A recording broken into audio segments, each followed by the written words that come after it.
welcome, welcome, welcome. You are here with Budget Pedal Chap on the Fret Talk podcast. This is podcast number 10/2.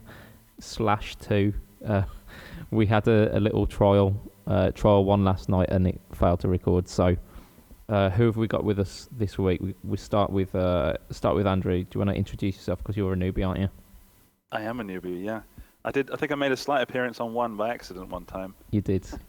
I think it's the but first yeah, one, wasn't was it the first one? Anyway, it's number 10 and I'm finally here. Indeed. I'm Andrew. I play guitar. I have guitars.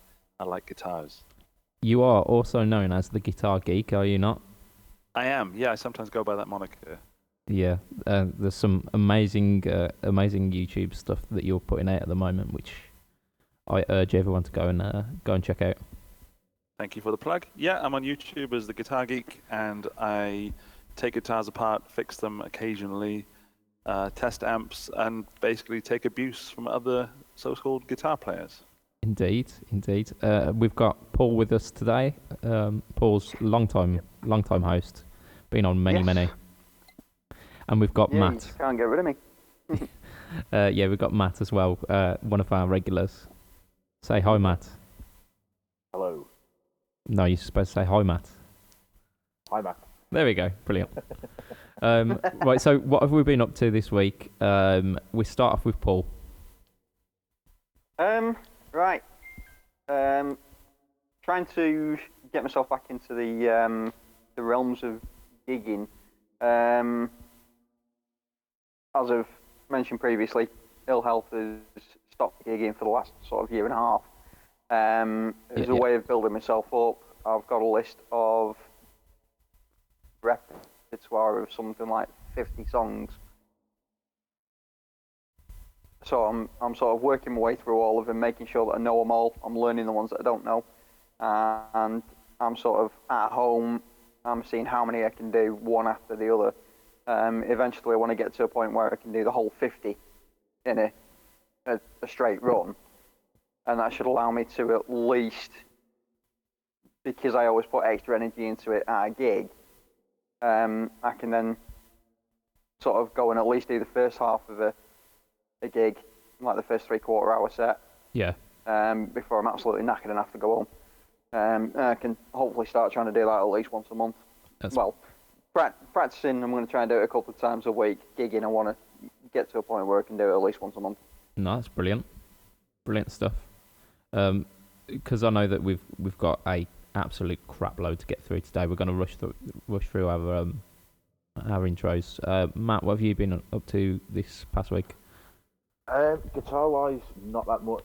Had a practice with my old band on Wednesday, and a gig with them on Friday. I thought I'd warm up for the gig on Friday by going through the set. Picked the set of the wrong band, so went through about 15 songs that I wasn't playing that night. The two-band thing is finally dawning on me why most people don't do it. Other than that, it was a good gig. It's the only venue on the island that's got an in-house PA, and the sound of the first hour set was dreadful. I don't know what it was, but whatever it was, the sound engineer managed to sort it out whilst we were on our half-hour break, and then sounded good the second half, and started to enjoy myself again. It must have been. He must have just had the. Played from 10 till 1 a.m. with a half-hour break. My God. I suppose that's reasonable. 10 till, yeah, okay. That's. I'm glad I'm not doing that anymore. I'd kill to be doing that again. Yeah, it's it is an experience, but I think my 1 a.m. days are long behind me. And Andrew, and this is going to be a bit of a rush. Who are you? What?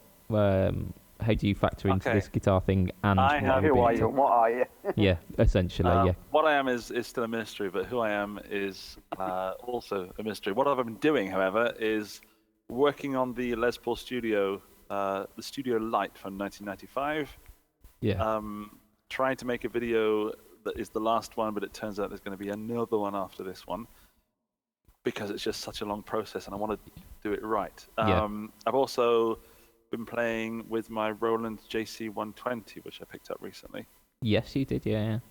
And part of the trouble of being the Guitar Geek and the YouTube thing is I have to sort of save stuff for videos. Mm-hmm. And I'm dying to get this amp cleaned and all the pots decrackled, but I'm waiting to make the video. So I've got all these pedals that I've been putting through it, and occasionally I just get crackly sounds, which sometimes sounds good. But I picked up some new pedals. I've been playing through this Roland JC120, and having a whale of a time in the 10 minutes per day that I get to play guitar. Yeah, no, it's. I mean, I was impressed by the Jazz Chorus when you did a couple of demos of it. Yeah, I ran a Marshall Bluesbreaker pedal through the Jazz Chorus, and it's. Is that one of the original ones, the big black box ones? That I picked up for £15. £15, sorry. That's quite a bargain. Yeah, sad day. The local music shop shut down, but I got a pedal for £15 Yeah. that I thought was rubbish because it didn't do anything. It doesn't do anything. At that point in my guitar playing career, it was all like press this button, sudden huge change. And yeah, it it's didn't a make very huge subtle. change. It's very subtle. Yeah. The Bluesbreaker. Even at maximum gain, it's adding just the slightest bit of crunch, isn't it? Yeah, but it's. I mean, you saw the video. It's beautiful. It's a very inspiring sound. Yeah, no. I cracked out my what's it called? The Moore Blues Crab, which is cloned on that recently, and it's an absolutely fantastic pedal. So I can only imagine how the original fares. That sounds the same, just more crackly. Yeah, brilliant. Cracklier? Yeah, the crackliest, I believe. The crackliest. Sorry.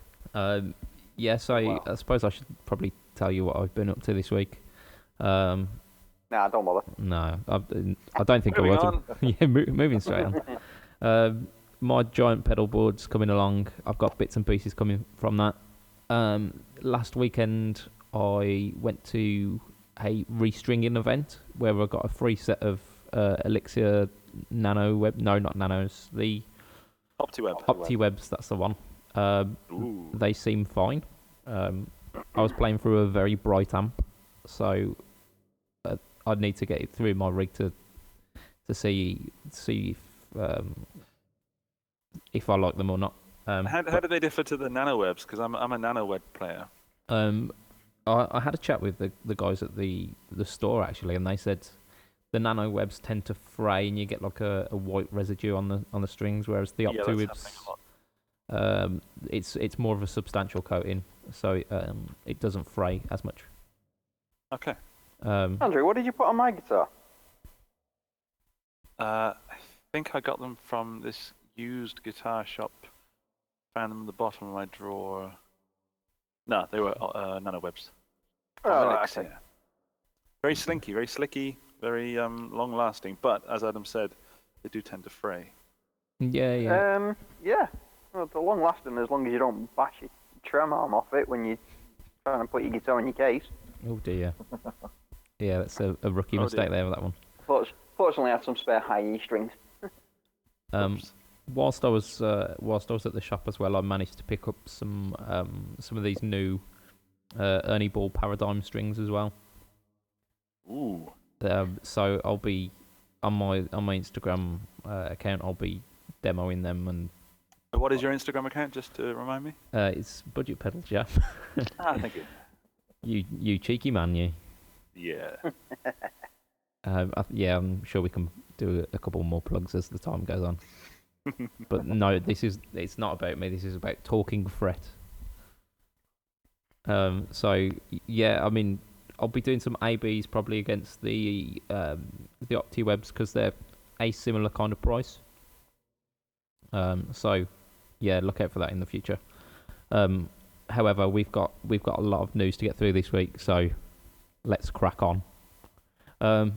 Gibson have released since our last cast. They've released the entire 2018 catalogue. So anyone want to kick us off with some of what they've released since? I want Paul to do this. Do you know what, Andrew? You're going to be in for an absolute shock here. I actually found a Gibson that I would actually like to have a crack at playing. Get away. Not in fact, the entire Les Paul range, I wouldn't mind a crack at because they've got a new style neck on them. It's the slim taper asymmetrical, which makes it more like the old Music Man neck with the, I think it was thinner at the top and slightly wider around the bottom, so it was more ergonomic to the shape of your hand. So they've made that change. But I mean, even from the bottom of the range, there's some gorgeous finishes on these guitars. No. Stop there. What? They're ugly as heck.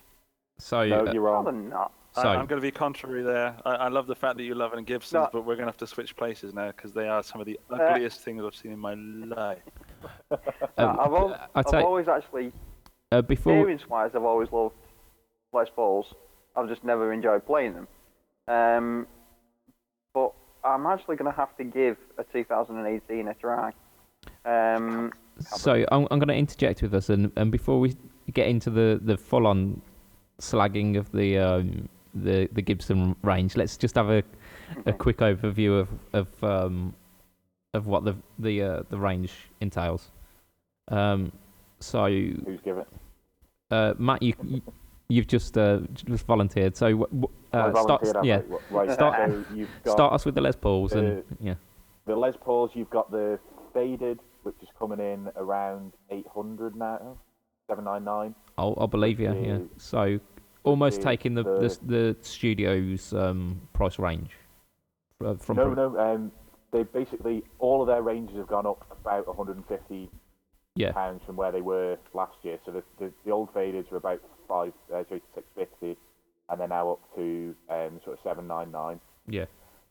That's the bottom of the range. There's no maple cap on them. They're just sort of like the fader's been in the catalogue for about 4 years Yeah. now. So like a no frills Yeah, entry no level. frills, just kind of really basic. One So it's piece just a lump of mahogany.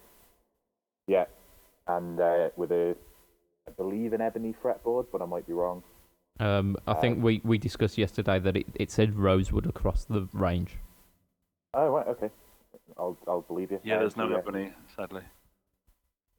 Okay, so that's your bottom of the range Les Pauls. Up Yeah. from that, you've got the Tribute, which is £100 more, but you get the maple cap on that, and you've got the sunburst finish as opposed to just the horrible brown and. Don't the tributes also have a gold top? They've got one gold top and one.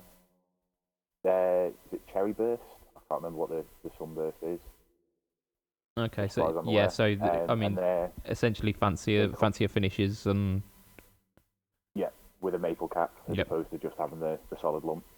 And I think it's £100 more for those, but it might be 150. I can't quite remember. I'm doing this off the top of my head. no, that's good. The next level up, you've got the That's where the studio comes in, isn't it? Yeah. which is coming in at 1299. Okay. And This is impressive from sort of- memory, Matt. that Kudos yeah, for to be honest with you, I spent quite a lot of time looking at it because it's the first time in a while I've thought about it properly and realised that sort of like when your American Pro Fender stuff is coming in at about $12.99 as well for what the studio is these days, Yeah. which has got a lot more on it than it used to have when it was sort of like the '90s studios. Yeah, they've upgraded the the- pickups the on it more like the to the Yeah. 57 classics, is it, or something like that, Yeah, rather than the 57. 490s. Yeah, I'm actually really impressed with the studios. I'd love to get my hand on a studio these days. It's not sort of like in times gone by I'd have thought, I wouldn't go anything less than an American standard or whatever they call the Les Yeah, Paul the standard. standard, yeah. To be honest with you, the studios look far and away more than you'd ever need as a Les Paul. I think I'd probably settle with a Tribute. Yeah, I mean the neck Um, binding on the studio's got a classy finish to it as well, hasn't it? Yeah, I think they're all solid colours though, aren't they, the studios? Uh, If I remember rightly. yeah, I'll believe your information on that one. quite remember. And then after that, you've got the classics, which is the next one up. That's Yeah. 1699. This is the one that's I got the hated, P9. screw. Yeah, yeah. Uh, The classic yeah, Screwgate from episode 9. Yeah. There's a couple of finishes on those that, like I say, I'm not a P90 player, so it's not my my cup of tea. But Yeah. if you're looking for a Les Paul with a P90, I think it's the only one in the range this year. I think everything else is HH. I think the Firebird Studio has got P90s as well. Right. Okay. I was more thinking about Les Pauls, but Yeah. But tell us more about this screw, Matt. I think I went into detail about the silver screw on the black Les Paul Classic last week. So if anybody wants any more information on it, they should refer back to last week's podcast. Yeah, check out episode 9. Then what have we got up from the classic? It's the traditional, is it? Traditional, which I can't remember the price point for. Yeah. Because it's the one that I didn't look at. 'Cause Ostensibly, once you get though, all this studios- one's if to look at it, it looks a bit like a standard. It's got the binding body and neck. It's got the burst finishes, and it's non-weight relieved as well, I believe. Yeah, it is non-weight relief as opposed to the studios have got weight relief in both the high performance and the what do they call it? Is it traditional spec and high performance Yeah. still, or Yeah, The traditional is coming in at £2,193 that's a lot of money. okay? and 34 This pence. is a lot of them. And then it's something like 2,600 for the standard, is it? Yeah, so it's getting kind of serious money now for a Les Paul Yeah. standard.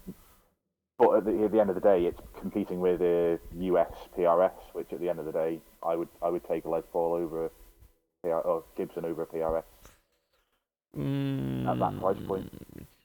Okay, Just my opinion. Then. yeah. May I ask why? Because he's wrong, Mr. Ferris. Because PRS like to use far too much lacquer on their finishes, and they're all really shiny and sticky. And of the 3 American PRSs I've played, I wasn't impressed by any of them. Whereas I've played Les Paul standards that I've sort of fallen in love with and been reluctant to give back to the people who own them. Whereas I've never had that reaction while playing a PRS. Yeah. Right. Let's dive into some of the finishes as well that we see on these Les Pauls, because this is one of the points of that are a little divisive and a little bit of a marmite in our guitar community, isn't it? Yes. Well, I think Andrew's got the biggest opinions on these. Yeah. So, So well, there's a Kettle standard Wayne. in, It's there's a easy standard to in pick on Cobalt Gibson. Blue that is absolutely gorgeous. I'm just looking at that right now, Paul. It's in front of me, and it is stunning. Beautiful. do you want to let us know about Rare Steak Burst, Andrew? You mean the bacon burst? Is this the pink burst? Because I like the Gib- pink burst. The Is Gibson everyone Ration? criticising the pink burst? Yes, we are. Yeah, but you just See, like pink. I do like pink. My first band was called Pink Matt because I used to wear pink so much. But, yeah, I like the pink burst. I don't like the fact that it kind of like stops towards the bottom of the guitar. But other than Exactly. That's what's wrong with it. They've just run out of ideas. Yeah. Oh, look, a fly. Oh, It looks poorly done, doesn't it? it does. It almost looks like the cheap Epiphones of the 90s, where Yeah. their finishes just kind of tapered off. I am a maybe fan it's of pink because- guitars. I'm with you, Matt. Pink guitars rule. But this one just it makes me feel nothing, which is worse than something or anything. Yeah. I think Gibson's financial problems have kind of got to the point where they can't use a full tin of paint on the guitar and they have to They can't spread it afford out the between paint. two. Yeah, I mean, some of the colours are not bad. They're interesting at least. But this half finishing thing is an absolute deal breaker for me. Some of the the new well, I'll say new electronics. What they're doing with the electronics on some of them is actually really interesting and gives you quite a lot of scope, actually. Yeah, you were talking about the switching system on the high performance standard yesterday. Well, no, it was just the standard. Well, actually, no, it was both of them, sorry. I mean, if you take the standard, you've got push-pull pots, which gives you coil tap, base, switch, and what was the other thing? Oh, it's like a blower switch. What do they call it? True bypass or something like that. Oh, don't call it true bypass. Don't open that can of worms. Yeah, whatever you set the controls to, you flick one of the push-pull pots and it just bypasses absolutely everything. It's straight from pickup to output. Which is actually quite a selling point for me. Yeah. The HP, all 4 pots are push-pull, and it boasts over 150 different wiring combinations. I mean, I That's 149 too many. yeah, I've Yeah, I didn't know he had more than 3. oh, well, I've got a Protone telly which has got it's got a humbucker in the neck and a single coil in the bridge. That's the wrong way around. It's a telly. It needs to have that single coil in the bridge, but the single coil's hot and it's tappable. The neck pickup is splittable, and I've got a phase switch on that as well. And I feel like I'm piloting the thing. It's got so many controls, and that's something like 7 or 8 different switching options. So 150. Ooh. It just sounds ridiculous. I think it's a guitar, not an aeroplane. Yeah, but I mean, you think about it. I mean, yes, you are sort of delving into the realms of the ridiculous in terms of switching options, but it's every guitar for every player. Then. I disagree. I think it's one guitar for. I mean, players. Let me just preface that with I play mainly in a studio. Yeah. So I very rarely play live electrically. So I'm looking for something that services me well in the studio. And initially, I'd say 150 different switching options would be a great idea because then it's the one guitar for all jobs. Yeah. But I found the more and more I play, the more I want a Les Paul to be a Les Paul and a Strat to be a Strat. Yeah. And to just have those features that I expect from that guitar. Yeah. Otherwise, it just blocks the creativity, and it rather than helping me, it puts me in this place where I think, well, what am I doing with these switches? Yeah, it disables you with choice, doesn't it? Yeah, I really am a fan of limiting myself with the options I have. Yeah. Less is more. Yeah, less is more. Unless and then you I are think, okay, Yngwie. I've got these 3 options. Which one do I take? I can see the argument for that actually, because I've got a modelling amplifier, and although it's got Which brand is that modelling amplifier? God, but it's Is it any good? Oh yeah, it's brilliant for 200 notes. You can't beat it. I think you need to take a drink now, Andy. I'm taking a drink. Fret Talk podcast drinking game. He's trying not to like jump down the phone line at me because I've sort of said it's better than the Boss Katana. No, Paul, I absolutely love that you love your amp. That's the best place to be, and please continue. Yeah. Sorry. Well, I mean, the point I was getting at is, it's a modelling amp, and it's got something like, I think it's something like 50 different options if you plug it into a laptop. Yeah. Just in terms of amps alone, and then you've got various effects on top. But I found myself, I've found an amp sound that I like, and all my settings are variations of that amp sound. Yeah.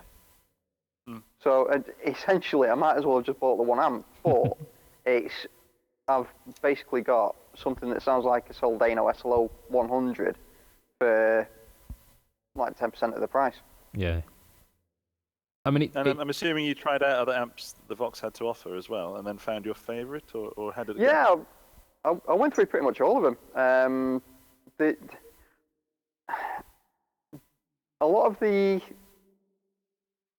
the settings that were on there, I could only really go off because the thing that Vox have done with the software that you can get on the laptop, they've sort of given you the basic amps on, because like you've got like three groups of settings. Your first group of settings is just like your basic amp and effects, and you can set them how you want. The next two groups are based on a band or a player's sound. Using the standard amps and effects that they've loaded onto the amp. And my only way to really compare it was to go to sort of albums that use the sound that they're trying to say, oh, this is like Eddie Van Halen or Godsmack or whatever. And a lot of them are actually really accurate. Yeah. So they've done really well with it for a £200 amp. They have really gone into it and done really well. So how long did it? Sorry, Paul. How long did it take you to get to the sound that you actually wanted? Was it a fight, or was it an enjoyable experience? No, it was actually really fun experience because my taste actually changed a lot as I was going through it. The crazy thing is, my two biggest guitar heroes, their amp settings aren't on this amp. So I've had to sort of guess and come up with something that I think approximates it, but in doing so, I've found my own tone.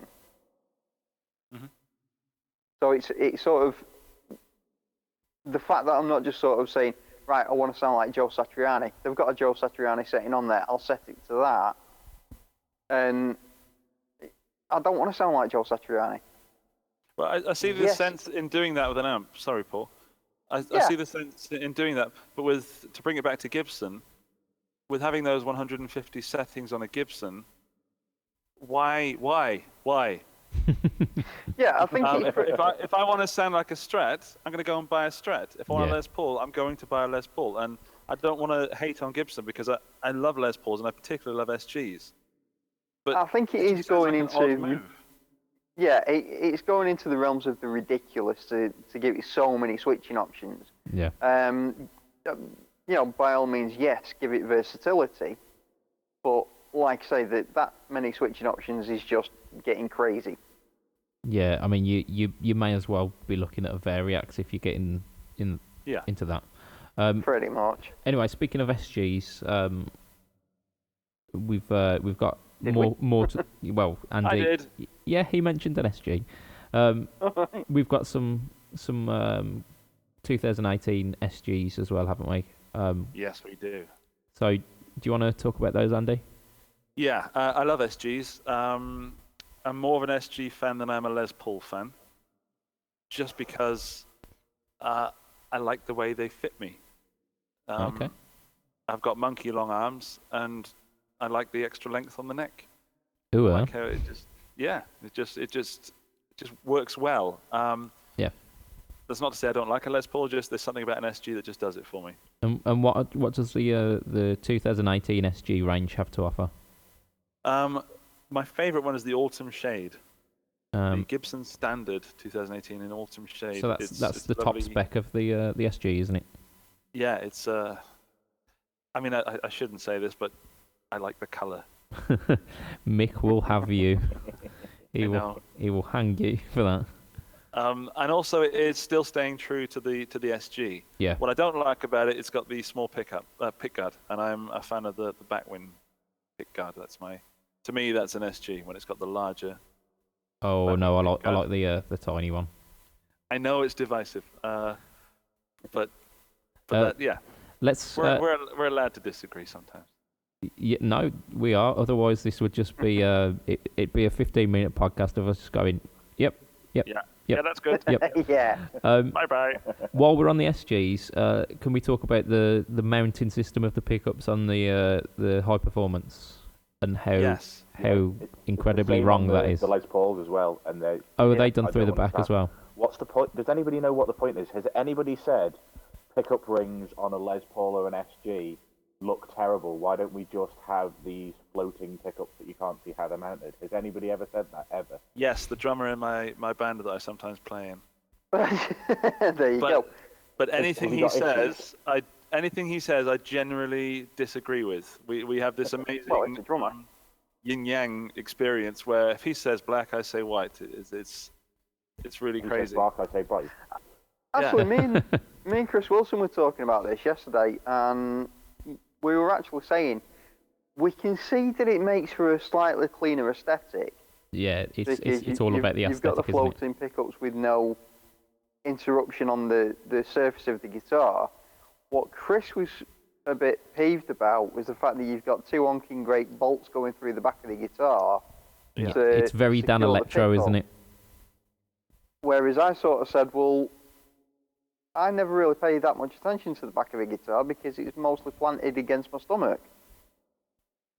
So, But how would you feel having two bolts stabbing you in the stomach because you've got the well, I don't think they're going to be stuck out. No, they are they are. recessed. You never know with the quality black- control these days. So Well, you've yeah, got true. you've got two bits that are they're there. You've got the bit that's mounted with the screw goes into, and then the bolt goes into, and then the bolt itself has still got to either be able to come out or go in, depending on how high you want the pickup to go. And they're sitting out of the back of the guitar. The only one I've seen is the SG, but it's sticking out about, I would say, 1/4 of an inch. No, I think don't want that sticking into my stomach. that was Oh, just right. poor So I quality thought they would have control. been flush mounted. Yeah, I think as standard they're supposed to be They don't They've look gotta flush be mounted on the flush, photos that they've released photos and they're not flush. Yeah, I'd say They're that's the not quality control on their photos. I mean, they released a photo just under a month ago of a Les Paul custom with a chip on it. So Yeah. The chipped Yeah, the back custom of it was shot, yeah. chipped. so I'm gonna argue the point that it's probably not meant to be there. So more guitars from the Gibson 2018 catalog. We've got a Flying V and an Explorer. Yeah. Explorer. I think Firebird. there's only one of each of those. There's the Explorer's an antique natural. Yeah, is it Carina? Because I remember them saying something. It is a mahogany body Oh, is on it? the Explorer.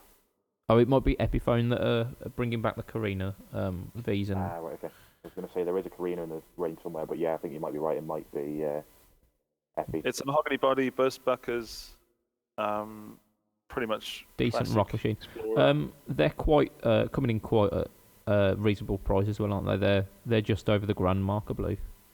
Yeah, So just knock out for over £1,000. so yeah, I mean, bargains to be had there, Gibson. Bargains.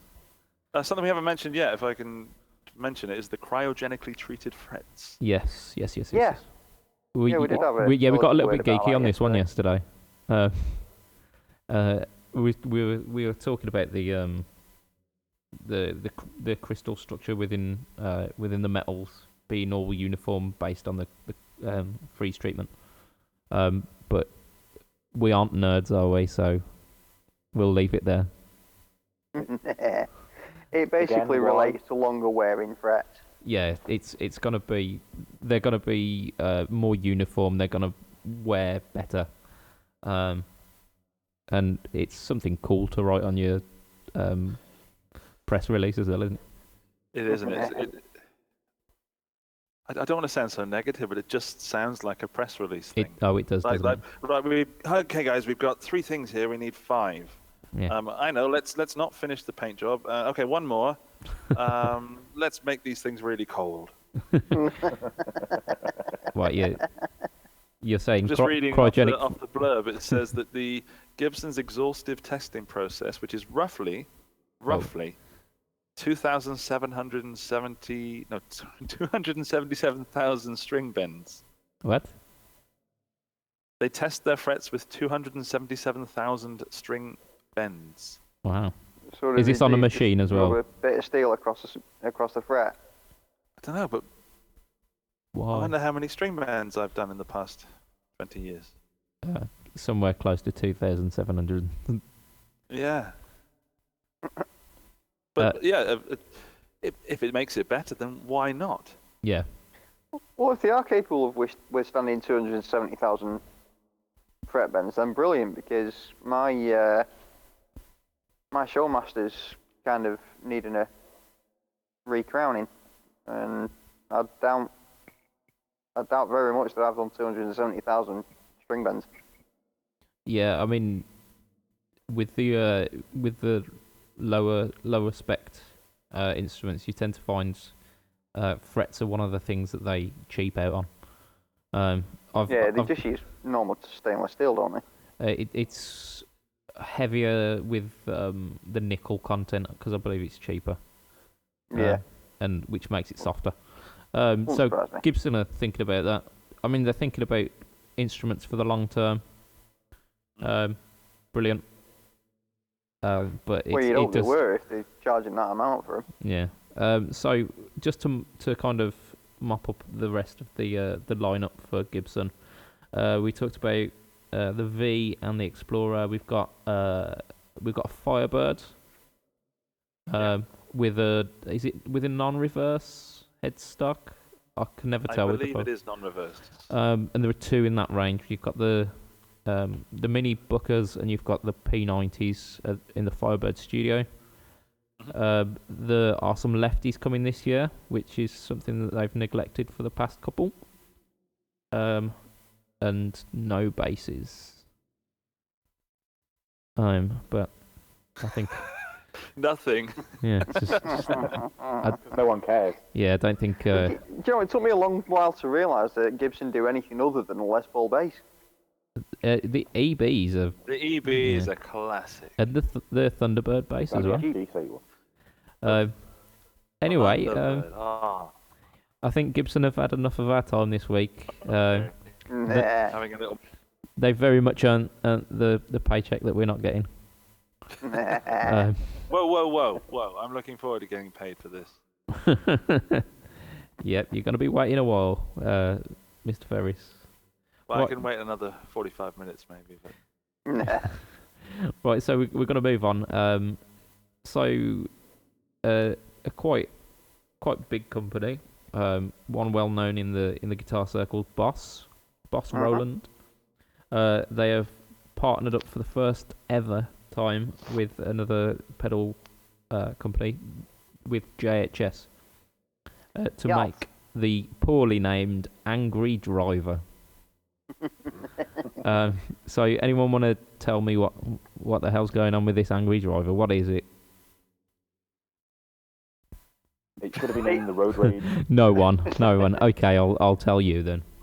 The Angry Driver. So we've got it's essentially two circuits in one. It's the JHS Angry Charlie, and we've got the Boss Blues Driver. So two kind of cornerstone pedals from both companies. The great thing about this pedal is the I mean, there is one. well, the unique thing about this pedal, at least anyway, is the switching options with it. So it allows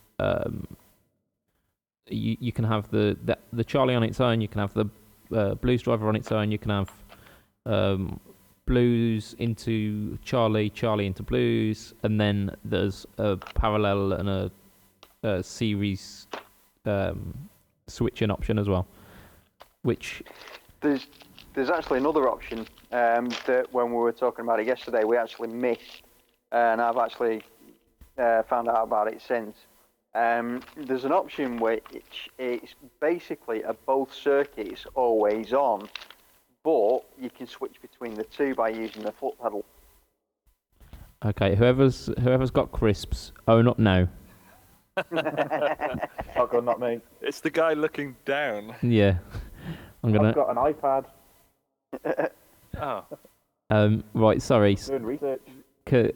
Continue with what you were saying. Sorry, Paul. I was being distracted by some naughty children. No. Yeah, you've got a setting on it where you can. It actually says Boss/JHS. Yeah, If you set it to that, both circuits are always on, but it acts like an A/B pedal, yeah. so you can actually switch between the two at will. Yeah. Which is brilliant, and it also has additional function with a remote switch as well. Yeah, you can use it in conjunction with the AS8 and other switching units. Yeah. I know we've all listened to some sound demos of this already and kind of soaked up a bit of the press release. So, what are our opinions on this pedal? It already sounds like we've been quite negative. I'm going to jump in, and from a financial point of I view, love the resounding silence when you said, "What are our opinions?"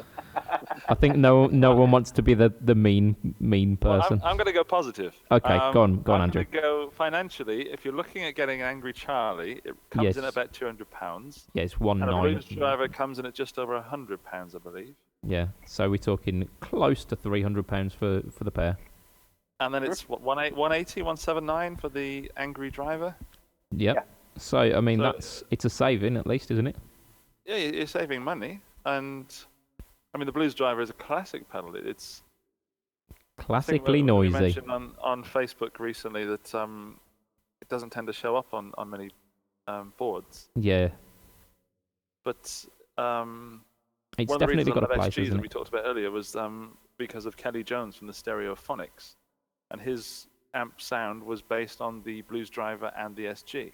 Yeah. So as an SG player, this tone is kind of stuck in my head. So I'm sorely tempted because I've never had an Angry Charlie, and if I'm going to buy a Blues Driver, Yeah. then why not spend the extra and get that extra feature? Yeah. Right. However, I know that you, Adam, have some views on the Blues Driver itself and other pedals available that give a similar sound. Yes. The Blues Driver. I mean, I owned one about a year ago.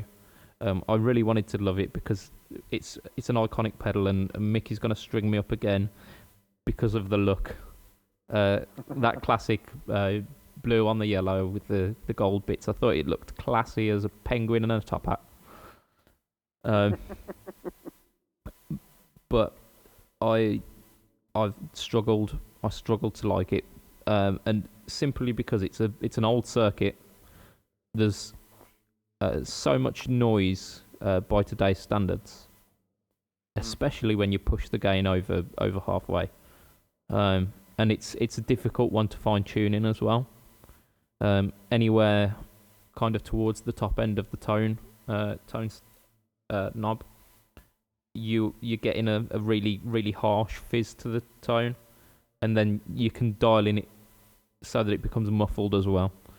So I really fell out of love with Boss Drive pedals based on that, and the DS1 that Andy gladly bought from.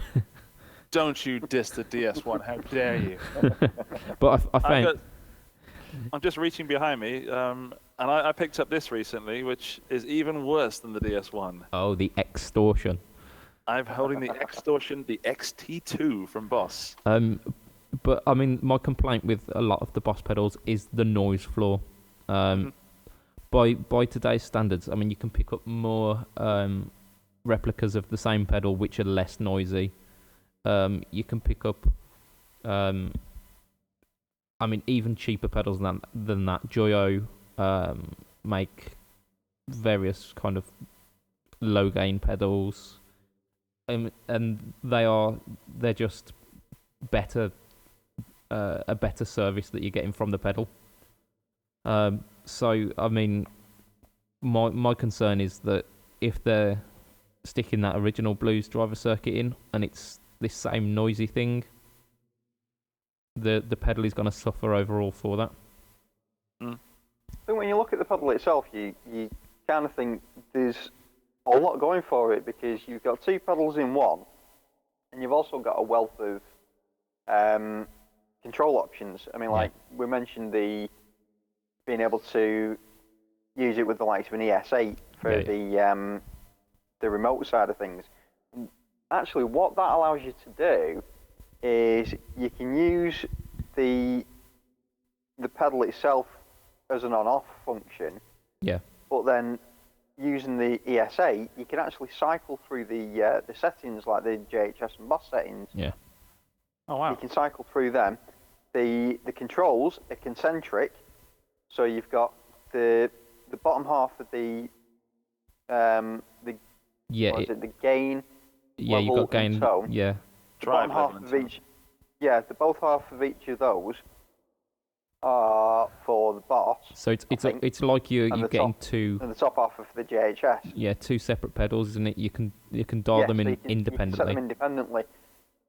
Where this is something that we mentioned on yesterday's attempts, actually, where it might actually suffer is the original Angry Charlies had a 3-band EQ on them. Yeah, it was either a 2 or a 3, weren't it? Depending on which version.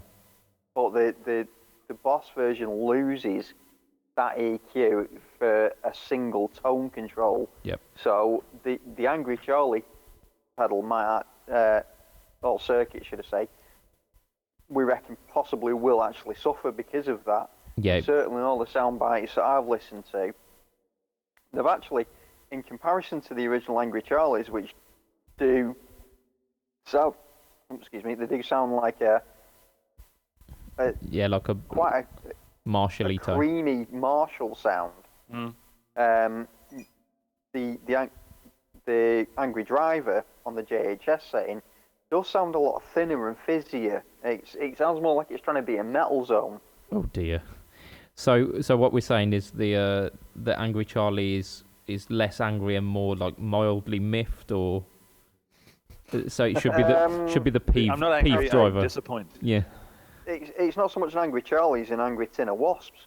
Well, if I could jump in here, I don't get it. I've never I know you've said that the Boss Blues Driver is a something that everybody sought after at one time or another, but I've never played a Boss Drive that's sounded anything like it's done on records. Whether it's the DS1, whether it's the Blues Driver, whether it's any of the other ones, they never sound to me through a rig like they do on the records that they're supposed to be on, and I've got a feeling that they're not always the records that people say they're on are not always actually the Boss pedals, and if they are, they're heavily modded or sort of modded in the post sort of post production. And as for the Angry Charlie circuit in it, I don't think you're going to get a nice enough sound out of an Angry Charlie with a tone control. They're very finicky pedals. From what I've played a version 2, so that's with the presence and the tone control. Yeah. They're reliant on the presence control as well, aren't they?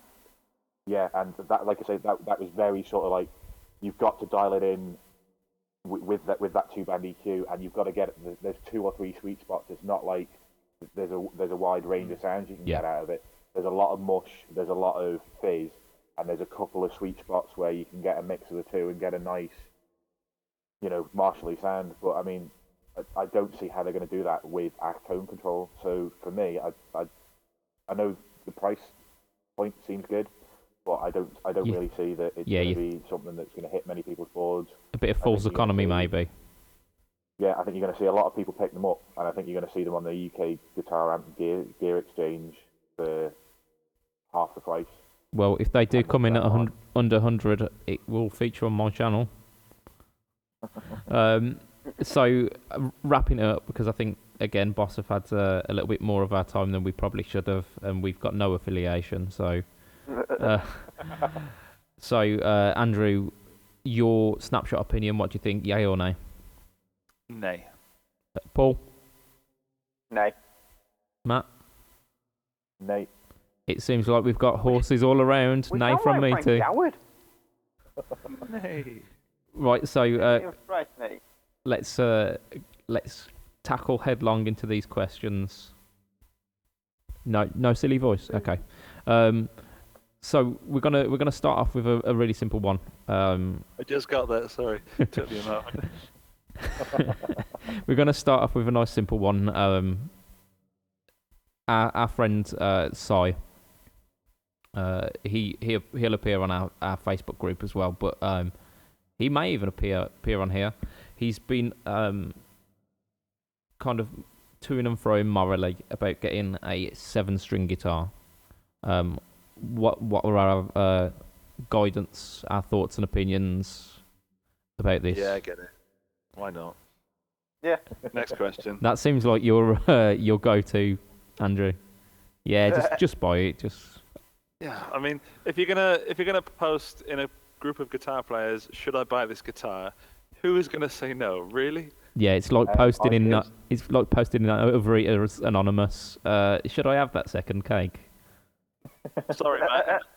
The reason I Yeah. say that is I'm not saying that people that would say no don't exist. It's just the obvious answer is yes, buy it. Because if I think the answer is no, I want you to buy it so that I can judge the reason that I should not have bought it. Yeah, you want a fair- guinea pig. Somebody else can I waste hope their it's money. Some logic. So I said no to play devil's advocate more than anything. I said no because I don't see the point in 7 strings personally. Yeah. And that's just because it doesn't fit my style of playing. If you're going to play that style of music, then sure, buy a 7 string. But I put the point across that when my bassist the bassist in my band was looking at a 5 string, and somebody said to him, "Have you reached a point where your playing will never get better without adding an extra string to your bass?" And I put that question to Sai: has your playing reached that level where you are never going to improve without having an extra bit of range one way or the other? And Feels to that me, way to me sometimes. I think I don't taking a think couple it's away that for me big, then, but to get be one. honest. In fairness, though, Matt, I don't think your playing ever improves to a level where you have to have an extra string. Yeah. But you look at the players that do use 7 strings. You've got John Petrucci. Man Bear. The first 2 albums Dream Theater did, he was only playing 6 strings. He literally only went onto a 7 string because he wanted that extra range. It wasn't a case of, I'm running out of ideas for a 6 string. It literally just was, I want that extra bit of range. Steve Vai pioneered the 7 string. Korn wouldn't sound like they do without the 7 string. Yeah. From my point of view, I've actually owned a 7 string in the past. I happened to be in a power metal band at a very short point in my life. Sounds like an accident. I was walking down the street and I did, yeah. suddenly I'm in a power metal band. It was almost Sorry. like that. I think that was it. He won a competition. yeah, I'd won something through mail order, and says that you are now in a Reader's power. Digest. Yeah. So I bought one for the sake of that because there was some 8 strings, some 7 string songs, and I ended up finding that I'd play more kind of jazzy, jazz chords and finding interesting voices for stuff and playing bass lines along with chord comping, which I found really fun. So for that, it was worth my money buying a 7 string just for the experimentation. I didn't get into the kind of heavier side of it, but That's the reason I said that Sai should buy it, because Yeah. it's a novelty almost. It's at the very least it's a novelty. Yeah, I think it's almost like a rite of passage that guitarists should go through at some point. Same with buying a guitar with a Floyd Rose as well. I think. Oh, nice little segue there. Just sticking on the 7 string for a second. Segue denied. I actually said to Sai that he should, but if he's even considering buying a 7 string, then he should. basically his taste in music and mine are kind of similar. And I know for a fact, I've actually wanted a 7-string for a while, and if I had one, I would be spending all my time relearning every song that I know, that fifth down, just for the sheer hell of it, to see what they sound like in a much heavier tone. Yeah. But not only that, like I've said previously, there's actually a little, if you play a 7-string as it comes out of the box, you can only play your normal chords, unless you're playing power chords. You can only play your full chords between the E string and E string. But if you tune the G string up a semitone, you can actually play the full chords between the B string and B string. So it gives you a whole new dynamic to throw in there, and it gives you that element of something different. It's exciting, it's refreshing, and it probably gives you more of an impetus to sink your teeth in and learn it. Yeah. I mean, then it's almost kind of like a baritone tuning rather than the standard 7. Yeah, well, I mean, if you get one with a fixed bridge, you've literally got a combination of a regular guitar with an extra string and a baritone guitar with an extra string. So you've got the best of both worlds just by tuning half a tone on one string. One final point that I'll bring us on to as well. My experience when I did have a 7-string. Those of you that know me know that I don't ever keep a guitar standard, and that I'll mod them quite a lot. I found because the 7-string market is still quite a niche, I could pick up upgrades for the 7-string really cheaply. I ended up picking up a Damasio set for, I think it was at something like £30 a pickup, which it worked out really well, and it sounded absolutely killer. The thing is, as well, I mean, you say the 7-string market is quite niche, but there's enough players around that are using 7-strings and are popular for using 7-strings to mean that there is actually a resale point there as well. I mean, you can pick up a half-decent 7-string second-hand for about 150, 200 quid. If you've had it 6 months, you don't get on with it, you can flip it for the same value. Yeah, it won't lose a great deal. Well, I was going to say, I mean, you've got the likes of John Petrucci and Steve Vai who are at the forefront for it, but you've got newer bands like Periphery. You've got the Misha Mansour Juggernaut Signature. Yeah. That's a 7-string. Like I say, Korn's still going strong. I think Deftones are using 7-strings now. Yeah. I mean, there's a market out there. I don't want to stagnate too long on this topic. So we're gonna have a whip around. I think Sai, for the pure shits and giggles of it, should buy a 7-string. Matt, what's your opinion? Yeah, to be honest with you, I was talked around by everybody, and he should buy a 7-string. All in agreement? Why not? Yeah, and if he doesn't like it, Christmas is coming up, I'll have it. Right then. Was it not like a very cheap 7-string as well? Just to make this a little bit longer, was it a quite reasonably priced 7-string? I don't think he'd come up with any specific models. No, he didn't. He just said, "Should I buy a 7-string?" and that was it. Okay, so I thought he was offered one that was reasonably priced. Right, so... No, but I mean, I've been looking at prices of them on eBay, and like I say, there are quite a lot. There's like ESPs and Jacksons for about 250 quid. Right, Paul, we're going to leave it there. Yeah. We are going to leave it there. Because you've got... Sorry, Paul. You've got a very important question that Andrew should probably answer. So, do you want to lead us in with that one, please? Yeah.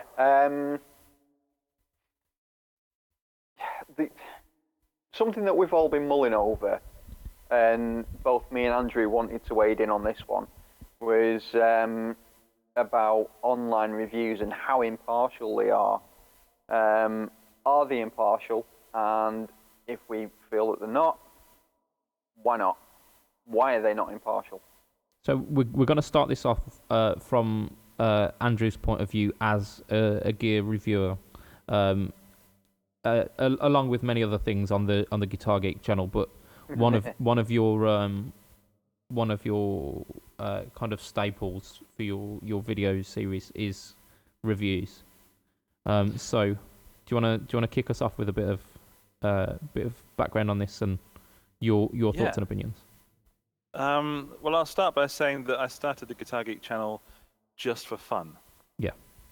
I'm coming at the gear reviews for fun, for me, for something to do, and to justify buying gear. So I did not start it with an agenda to make money. And I think for me that's kind of the biggest point on whether something is impartial or not. If I started off as a business saying, okay, I'm making some money or I'm making a very small amount of money, I need to make more of that money, how can I do that?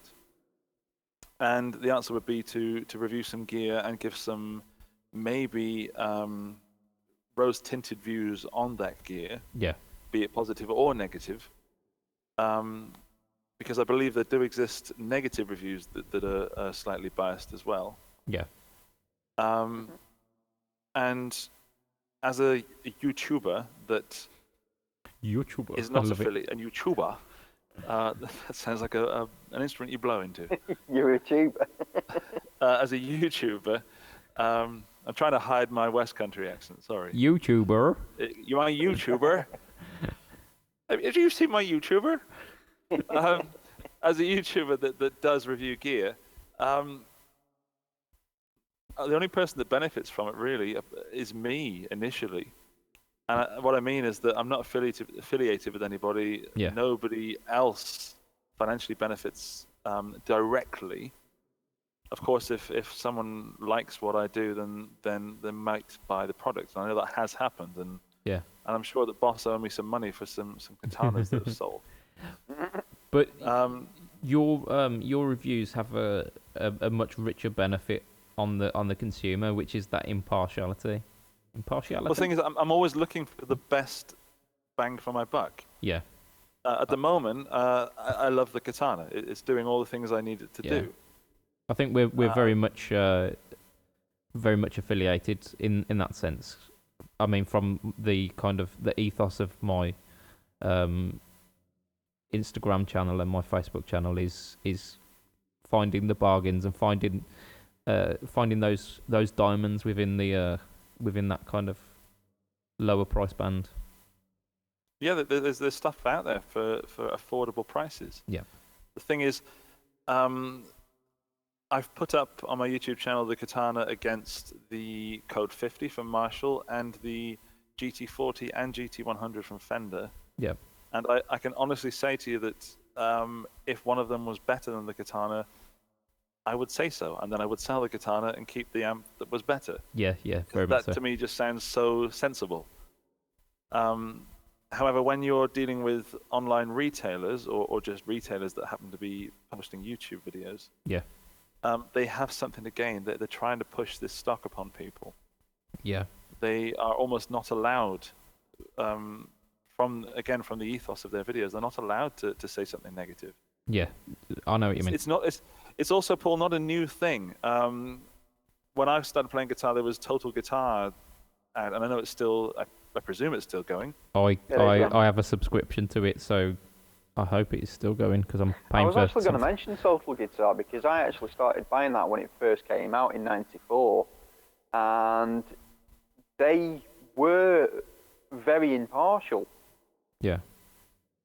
I love their reviews, but I think, like you say, Andrew, there's been a shift in where the reviews come from and why they're being reviewed. Because, I mean, back in the day when Total Guitar started, they were getting their gear for review from the distributors, not the manufacturers. Yeah.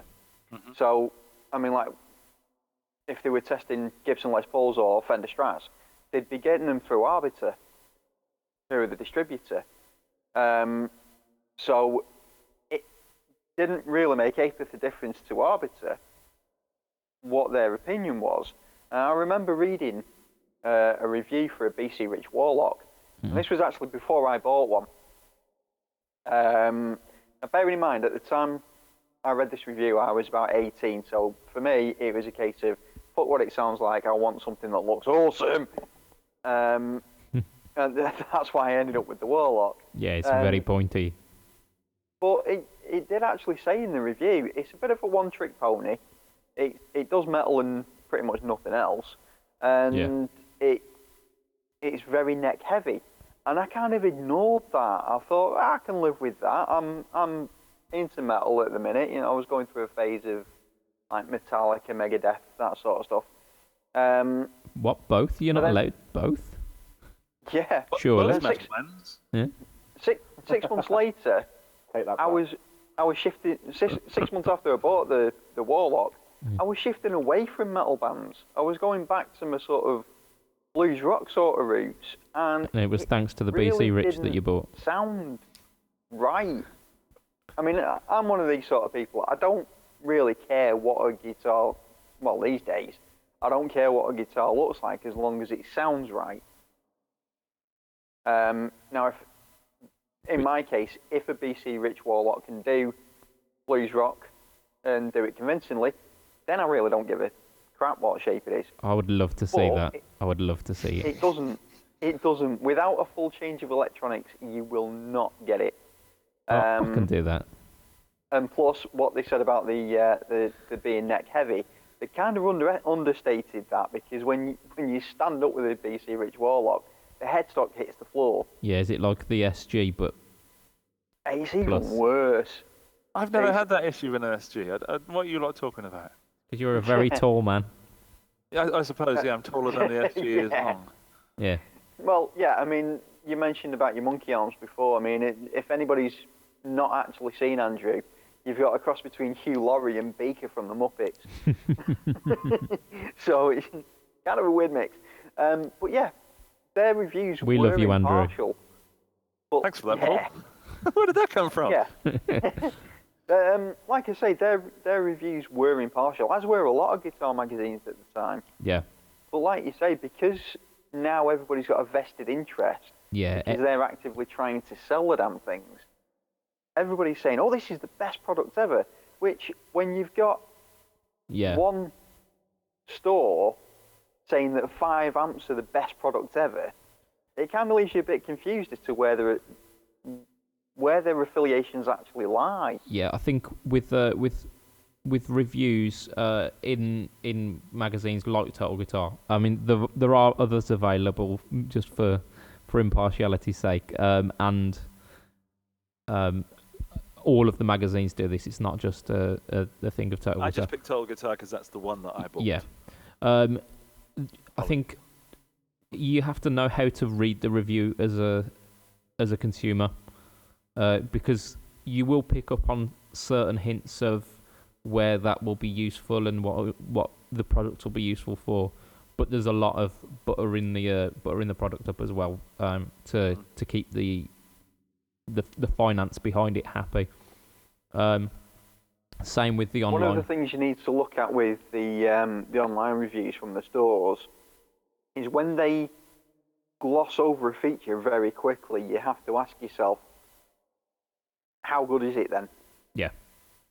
And when they spend a lot of time going into one particular feature, but then they say, oh, and it's got this control here, and then don't really tell you anything about it, it's like, right, so where's the problem with it? Yeah. I really wish Mick was here. Mick, where are you? We just about get 2 words of English and the rest would just be expletives. I just want to point out there's a difference between a review and a demo. Yes. Yeah. And if I may, I'd like to explain that kind of obvious difference. Go for it. A review is opinionated, and a demo just does explores what that thing does. Yeah. And hopefully has no opinion on it. Yeah. The demos. The problem is a lot of guitar stores are actually putting out demos and calling them reviews. Yeah. Yeah, I think I think the lines between review and demo have blurred a lot, especially in this Very much YouTube so. kind of era. There are some impartial reviews. There's a guy, and I know it's not you, Andrew. There's an American guy does a channel called Andrew's Unbiased Reviews. I think it's Andrew. Anyway, and if he likes something, it's a great product, this, that, and the other. If he doesn't like it, he absolutely goes to town on it, and he will just rip it to shreds. There's And the guy from Spectre Sound Studios as well, Glenn Fricker, is it? He does honest reviews as well. and yeah, he's been Well, quite brutal. this guy who does his reviews, I absolutely love him. I mean, he's so potty mouthed, but Sure, it's not It- mix that's reviews. that's not why I love him. You sound like this. Oh, that's no. Hang on. It- No, no. I've lost my mic. It's Adam, help. it is purely a case of if he likes something, he'll say, "Hey, this product's great," blah blah blah. If he doesn't like something, it's like, "This is a piece of shit," and all the rest of it. And he absolutely wastes it. But it's It's sort of fucking shit. This. a refreshing. Yeah, it's a refreshing opposite to everybody being so positive and, like you say, rose tinted about everything. Yeah, I think. Yeah, but we've just slated the new Boss JHS pedal and the new Gibson line. Yeah, I mean we're very impartial. If impartial means Yeah, but negative. we impartially slated it. I Yeah. don't know. I mean, to go back to it just ever so slightly, we haven't played any of them. No, we haven't. No. That is something that's hopefully going to be changing. I'm actually in talks with a local store to see if they'll allow me in for sort of an hour a week or whenever they get new gear in. And actually, they've got quite a few branches around the northwest, so I've got a good number of options as well. Indications are quite positive that they'll let me in to do it. Yeah. And I've actually said To to do them what? to do reviews on Are new you starting gear. a YouTube channel? No, I'm doing it for the podcast. Oh, for the podcast. Oh, awesome. Where have I been sleeping? It's very recently. This I emailed Andrew. them today, and initial indications are quite good. I've got to get the actual confirmation from the manager, but as I say, first indications are quite good. And one thing I did actually stress to them is, don't be expecting me to, plug into a particular pedal that you're trying to sell and say that it's the best thing in the world if I don't think it is. Yeah. I said, So the our remit impartiality is- impartial reviews. If I Yeah. think there's something wrong with it, I will say it, but I will urge people to come and try the product for themselves. And the guy at the shop just sort of said, yeah, that's fine. As long as you're not slagging us off, I'm not bothered. There's one little thing that I have to say about one of these very, very large YouTube channels. It's a certain nautical based one. They Andrew's got I it. think I know which one you Yeah. mean. I'm with you. I'm down in Adam Does Town. it Yeah. have a dose of sugar in it? So that's where I'm leaving it. A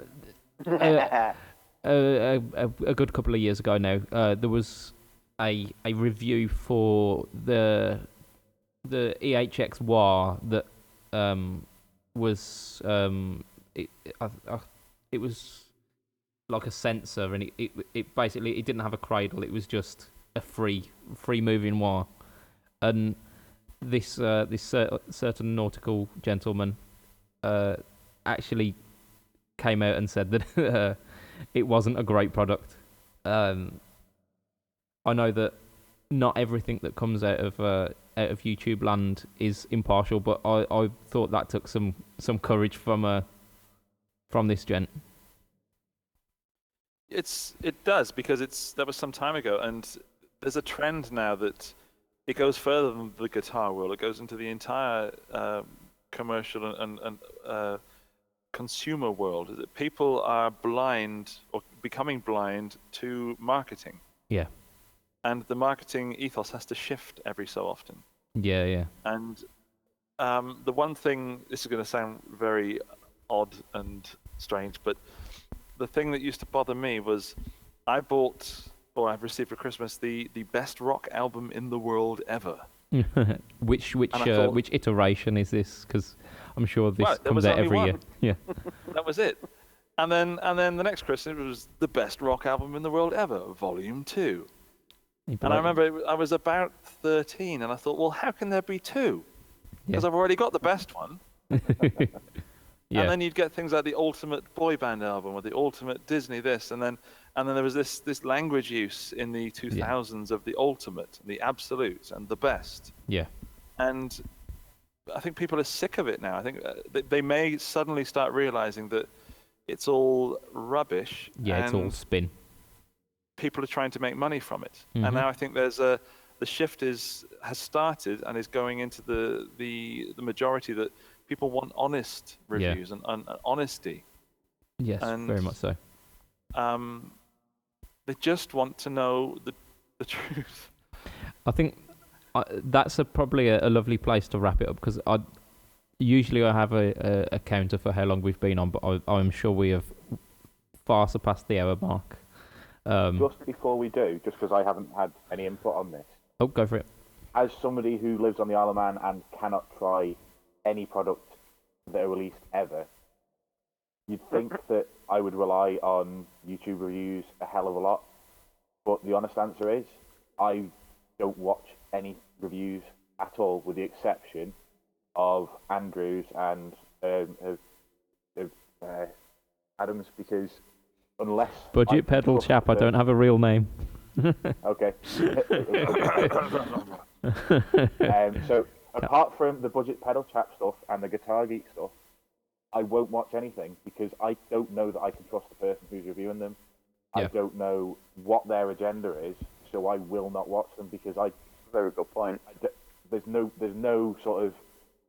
way to judge unless you know that person Yeah. as to whether there is a hidden agenda, that whether they're going to get a boost from people watching their channel, whether they're sponsored, because you've got a hell of a lot of people on YouTube who don't let you know that they're sponsors, that, you know, it comes out 6 months, 12 months, 18 months down the line that they're doing reviews saying they're independent and they're actually being sponsored by other people. I don't watch them. And the other thing is, a review is good in that they'll tell you how it sounds through whatever they're playing it through. Well, I have a Vox AC15, so if you're playing it through a Marshall or if you're playing it through a Fender, Yeah. how do I know that pedal or that guitar is going to sound the same through my amp? And the answer is, I don't. So I'm going to have to try it. So the only way I can do it is buy things and make sure I buy them online. And if I don't like them with my stuff, return them within the 30-day period. Yeah. Problem you got though, Matt, is even with the best intentions in the world, no reviewer can satisfy everybody's tastes. I mean, everybody's tastes are different. And the other thing as well is, like you say, you use an AC15, the reviewer might be using a Marshall. Some reviewers do actually play through a number of amps, but the population of the guitar playing world use that many different Yeah. amp There's too variations. many variables, isn't there? You can't cover them all. And also, as well, player feel, player experience also factors into it as well. I remember going into a guitar shop when I was about probably like 17, 18, and I'd been playing guitar like a year or two. And I asked to try Metal Zone, and the guy who demoed it for me, he plugged me in, gave it a quick blast, and it sounded amazing. And then when I started playing it, it didn't sound so amazing anymore. And this was same guitar, same settings, same amp even, and there were two different sounds coming out of it. But like I say, There's just so many variables, isn't there? we're gonna Maybe it's just that player. we are gonna have to wrap it up there because it's now getting into the wee hours. So Telling me I'm an hour ahead. That you are? Oh my god, yeah. That's true. So, I've forgotten how to do this. So, I get worse at this every week. I just forget. I've got lost in Guitarland. Right. So, if you want to find me on Facebook, it's /budgetpedalchap. You can find me on Instagram as well. There's been some updates recently. So yeah, definitely check that out.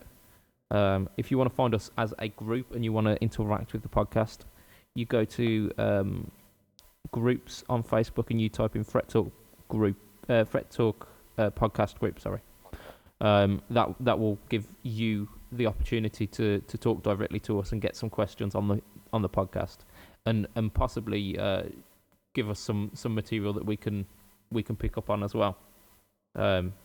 Although it's been quite Gibson and Boss heavy recently.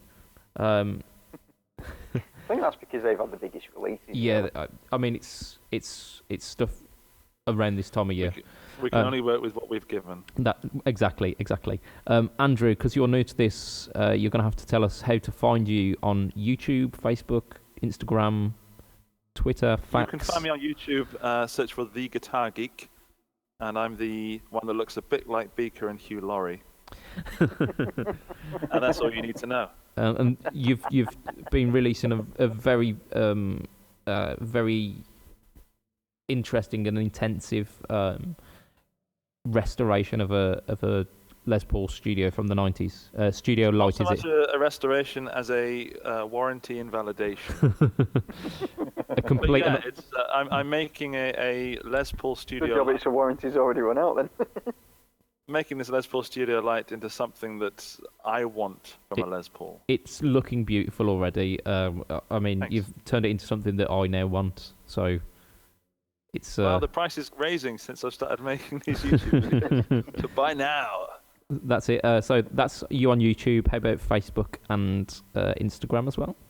Instagram, I'm the Guitar Geek YT, as in YouTube. And Facebook, I wouldn't really bother if I were you. Fair enough. Yeah, just stick to YouTube. Yeah, definitely. The content is amazing, and I'm very much enthralled by it at the moment.